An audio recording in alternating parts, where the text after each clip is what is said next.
할렐루야. 오늘 함께 읽으실 말씀은 마태복음 9장 1절부터 13절까지 말씀입니다. 마태복음 9장 1절부터 13절까지의 말씀을 다 같이 합독하겠습니다. 9장. 예수께서 배에 오르사 건너가 본 동네에 이르시니 침상에 누운 중풍병자를 사람들이 데리고 오거늘 예수께서 그들의 믿음을 보시고 중풍병자에게 이르시되 작은 자야 안심하라, 내 죄 사함을 받았느니라. 어떤 서기관들이 속으로 이르되 이 사람이 신성을 모독하도다. 예수께서 그 생각을 아시고 이르시되 너희가 어찌하여 마음에 악한 생각을 하느냐. 내 죄 사함을 받았느니라 하는 말과 일어나 걸어가라 하는 말 중에 어느 것이 쉽겠느냐. 그러나 인자가 세상에서 죄를 사하는 권능이 있는 줄을 너희로 알게 하려 하노라 하시고 중풍병자에게 말씀하시되 일어나 내 침상을 가지고 집으로 가라 하시니 그가 일어나 집으로 돌아가거늘 무리가 보고 두려워하며 이런 권능을 사람에게 주신 하나님께 영광을 돌리니라. 예수께서 그곳을 떠나 지나가시다가 마태라는 사람이 세관에 앉아 있는 것을 보시고 이르시되 나를 따르라 하시니 일어나 따르니라. 예수께서 마태의 집에서 앉아 음식을 잡수실 때에 많은 세리와 죄인들이 와서 예수와 그의 제자들과 함께 앉았더니 바리새인들이 보고 그의 제자들에게 이르되 어찌하여 너희 선생은 세리와 죄인들과 함께 잡수시느냐. 예수께서 들으시고 이르시되 건강한 자에게는 의사가 쓸데없고 병든 자에게라야 쓸데있느니라. 너희는 가서 내가 긍휼을 원하고 제사를 원하지 아니하노라 하신 뜻이 무엇인지 배우라. 나는 의인을 부르러 온 것이 아니요 죄인을 부르러 왔노라 하시니라. 아멘. 할렐루야. 오늘은 마태복음 9장 1절부터 13절까지 말씀을 우리가 함께 읽었습니다. 사람들은 눈에 보이는 그런 병과 또 문제에는 관심을 갖지만 또 보이지 않는 이 죄의 문제에 대해서는 종종 가볍게 여깁니다. 그러나 예수님은 병을 고치시는 능력뿐만 아니라 죄를 사하시는 권세를 가지신 분이신 줄 믿습니다. 또한 사람들은 종종 누가 하나님께 받아들여질 수 있는가라는 질문에 도덕적인 기준이나 또 종교적인 행위를 생각합니다. 그러나 예수님은 죄인을 부르시고 또 함께 하시며 긍휼을 원하시는 분이다라고 자신을 소개하고 계십니다. 오늘 본문은 우리에게 주님이 어떠한 분이신지 또한 그리고 우리가 어떠한 태도로 주님 앞에 나아가야 하는지를 분명히 말씀하여 주십니다. 먼저 1절의 말씀. 예수께서 배에 오르사 건너가 본 동네에 이르시니 예수님은 배를 타고 건너편으로 가셔서 본 동네에 이르렀다라고 기록합니다. 여기서 본 동네라는 것은 가버나움으로 보여집니다. 그리고 예수님의 공적 사역의 중심지였습니다. 이것은 예수님의 사역이 언제나 구체적인 그러한 지역과 사람들 속에서 이루어졌다라는 것을 보여줍니다. 또 주님의 복음은 추상적인 이론이 아니라 실제 삶의 현장 가운데 나타난 놀라운 역사인 줄 믿습니다. 2절 말씀. 침상에 누운 중풍병자를 사람들이 데리고 오거늘 예수께서 그들의 믿음을 보시고 중풍병자에게 이르시되 작은 자야 안심하라, 내 죄 사함을 받았느니라. 사람들이 데리고 온 중풍병자는 침상에 누워 있었습니다. 그는 스스로 예수님께 나아갈 수 없는 그런 무기력하고 무력한 상태였습니다. 그러나 그의 친구들이 믿음으로 예수님께 데려왔습니다. 그래서 믿음 안에서는 믿음의 동역자들이 반드시 필요합니다. 누구라도 지쳐 있을 수 있고 누구라도 또 고난 가운데 환난 가운데 있을 수 있습니다. 그럴 때 영적인 믿음의 동역자들을 통하여 다시 일어날 수 있는 힘을 얻게 되는 줄 믿습니다. 예수님은 그들의 믿음을 보시고 내 죄 사함을 받았느니라 라고 선언하셨습니다. 여기서 주님은 육체의 치유보다 먼저 죄의 용서를 말씀하십니다. 인간의 가장 근본적인 문제는 질병이 아니라 우리 안에 있는 죄다라는 것을 말씀하시는 것입니다. 3절 어떤 서기관들이 속으로 이르되 이 사람이 신성을 모독하도다.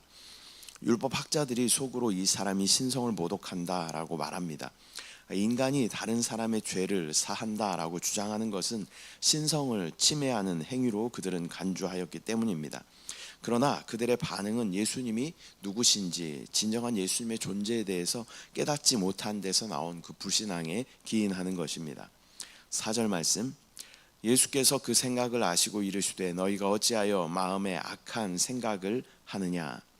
예수님은 그들의 마음을 아시고 그들이 마음속으로만 생각했죠. 그러나 그들의 마음을 정확하게 간파하시고 어찌하여 너희 마음에 악한 생각을 하느냐라고 책망하십니다. 사람들은 겉으로 드러난 말만 판단하지만 우리 주님은 우리의 마음 깊은 곳의 생각까지도 감찰하시는 그러한 분이십니다.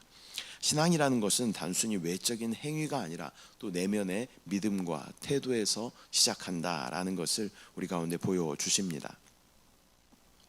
5절 내 죄 사함을 받았느니라 하는 말과 일어나 걸어가라 하는 말 중에 어느 것이 쉽겠느냐. 예수님은 내 죄 사함을 받았느니라 하는 말과 또 일어나 걸어가라 하는 말 중에 어느 것이 더 쉽겠는가 라는 질문을 하십니다. 사람의 눈에는 죄 사함이라는 것은 보이지 않습니다. 그러나 병 고침은 반드시 그에 따른 결과가 있어야 하기 때문에 죄 사함을 받았다라는 말이 쉽게 들릴 수 있습니다. 그러나 사실 죄를 용서하는 권세야말로 오직 하나님만 하실 수 있는 그러한 권세이기 때문에 죄를 사하는 것이 병을 고치는 것보다 훨씬 더 어렵다라는 이 주님의 뜻을 내포하고 있는 그러한 말씀입니다. 6절 말씀 그러나 인자가 세상에서 죄를 사하는 권능이 있는 줄을 너희로 알게 하려 하노라 하시고 중풍병자에게 말씀하시되 일어나 내 침상을 가지고 집으로 가라 하시니. 그리고 예수님은 자신이 땅에서 죄를 사하는 권세가 있는 줄 알게 하려 하신다라고 말씀하시고 중풍병자에게 일어나 침상을 가지고 집으로 가라라고 명령하십니다. 예수님의 말씀대로 즉시 병자가 일어났습니다. 이것은 예수님이 죄를 사하실 권세와 또 병 고칠 권세와 능력을 가지고 계신 분임을 보여주는 것입니다. 7절 그가 일어나 집으로 돌아가거늘 그가 곧 일어나 집으로 돌아갔습니다. 이것은 예수님의 말씀에 대한 즉각적인 순종의 모습입니다. 그의 회복은 단순한 치유를 넘어서서 또 사회와 가족 안으로의 회복을 의미했습니다. 또 많은 사람들이 질병으로 인하여 또 마음의 병으로 인하여 사람들과 분리되고 또 가족들과 분리되는 그러한 어려운 상태 가운데 있는 것이죠. 어쩌면 그들에게는 마음이나 육신의 질병보다 사회와의 분리 또 가정과의 분리가 더 가슴 아픈 그러한 현실이었을 것입니다. 그러나 예수님은 이 모든 것을 동시에 해결하여 주십니다. 연약한 육신도 고쳐주셨고 또 모든 관계 가운데 있었던 어그러진 것들을 주님께서 다시 회복시키시는 것을 우리는 볼 수 있습니다. 8절 무리가 보고 두려워하며 이런 권능을 사람에게 주신 하나님께 영광을 돌리니라. 무리들은 두려워하면서 하나님께 영광을 돌렸습니다. 이런 권세를 사람에게 주셨다라는 그 사실에 매우 놀랐습니다.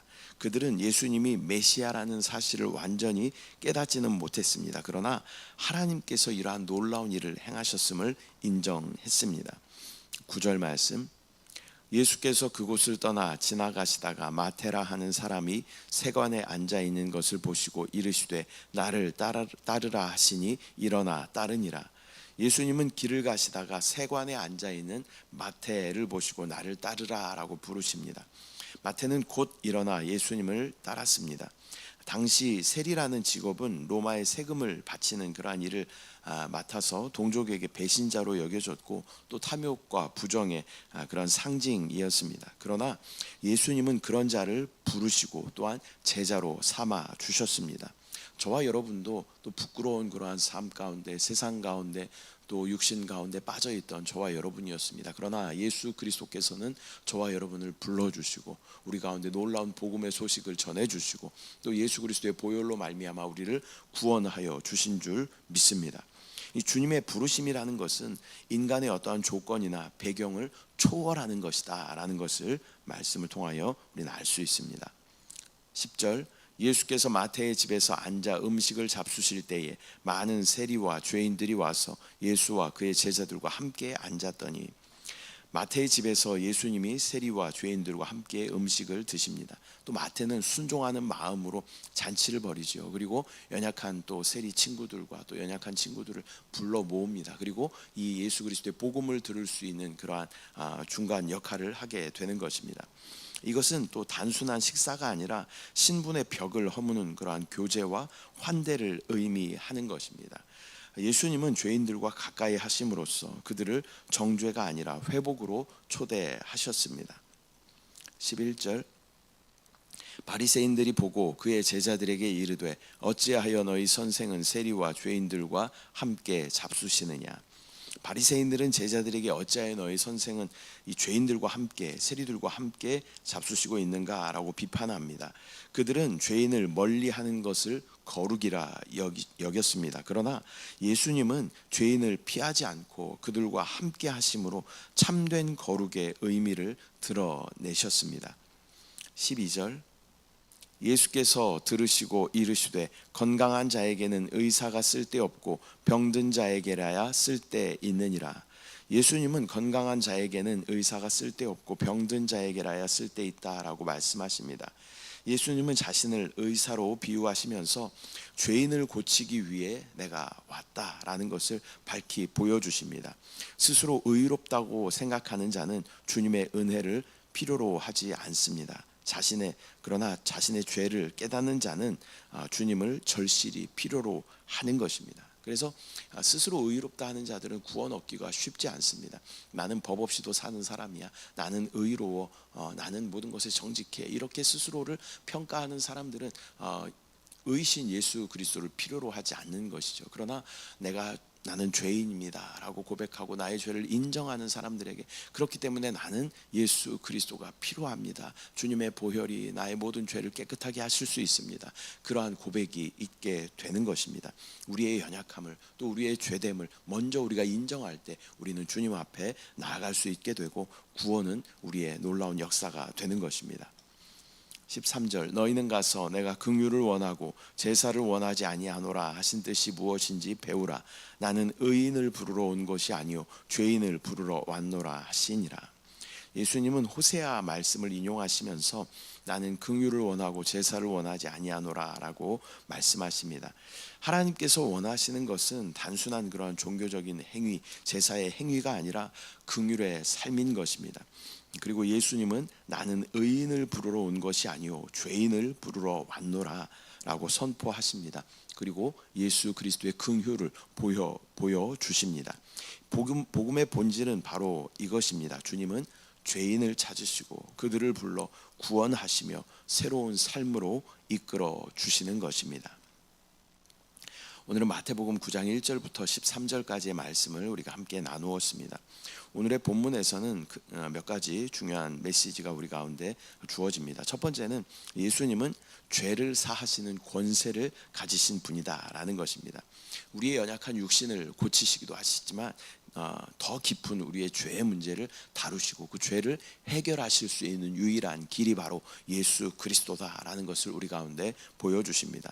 또한 예수님은 죄인을 부르러 오신 분이다라고 말씀하십니다. 우리의 자격과 우리의 조건이 아니라 하나님은 은혜와 긍휼로 우리를 제자로 불러 주십니다.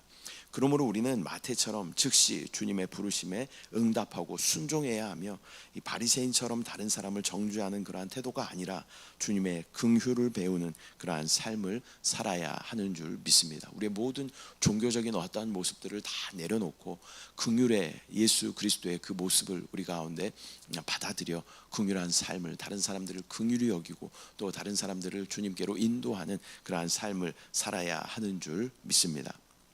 기도하겠습니다. 사랑의 주님, 은혜와 사랑을 감사드립니다. 오늘 마태복음 9장 말씀을 통하여서 예수 그리스도의 놀라운 권세를 보게 하심을 감사합니다. 주님은 우리의 병뿐만이 아니라 또한 우리의 모든 죄를 사하실 수 있는 의 자체이신 주님이심을 믿음으로 바라봅니다.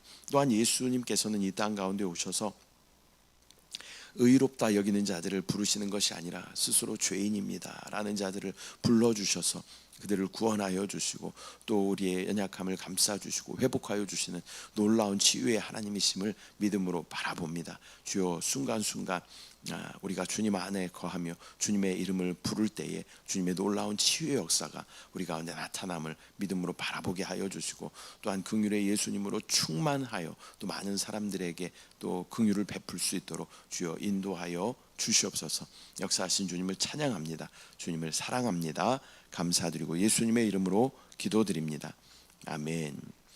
하늘에 계신 우리 아버지여, 이름이 거룩히 여김을 받으시오며 나라가 임하시오며 뜻이 하늘에서 이루어진 것 같이 땅에서도 이루어지이다.